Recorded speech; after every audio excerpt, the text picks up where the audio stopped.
Hello, you're watching BiTV European Service. I'm Ines Bouget, and today we welcome Larry Young, who is Head of International Investment Group for BNP Paribas Real Estate. Hello, Larry. Thank you for joining us. Hello, Ines. Thank you very much for having me. So first, I would like to start with the European real estate investment markets. How have they performed in 2020? In 2020, overall volumes did fall by 23%, although with this COVID situation, the falls were actually limited. And I think what we saw was investors were still able to do deals despite these very tricky times. And some of the main trends have obviously been linked to the COVID situation. So investors looking at a lot more resilient sectors, such as logistics, residential, and healthcare.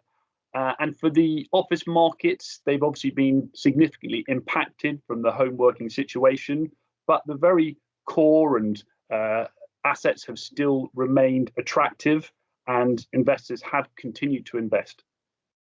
Thanks, Larry. And do you believe the COVID-19 pandemic affected cross-border investments in Europe, and has the profile of investors evolved?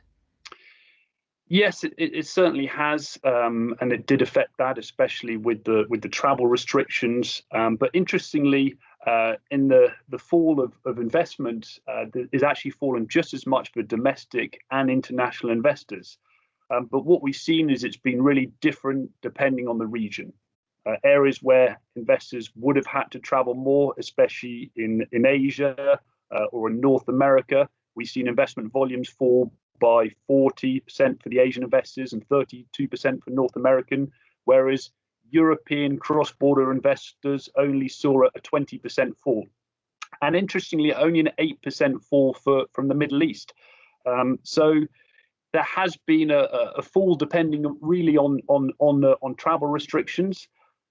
In terms of the profile of investors, yes, this has changed a bit.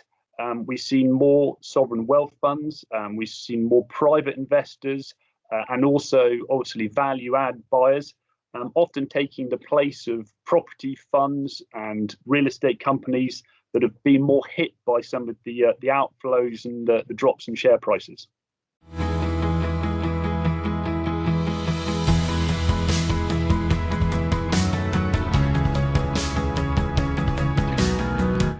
What is your forecast on European investment markets? I mean, in Europe in general, and maybe in France particularly? So across Europe, we're expecting volumes to stabilize and even increase with the improvement of the COVID situation, and especially with the rollout in the vaccination programs across Europe.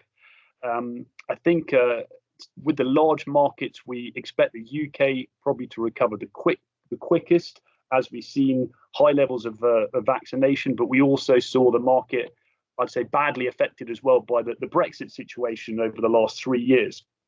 In terms of continental Europe in whole, there should be a slight rise in volumes, and again, very much linked to the end of the third wave, hopefully, of COVID, and also the vaccination situation. So more specifically in France, we see a pretty stable market. In 2020, there was 28 billion euros of investment, and we see roughly the same for 2021.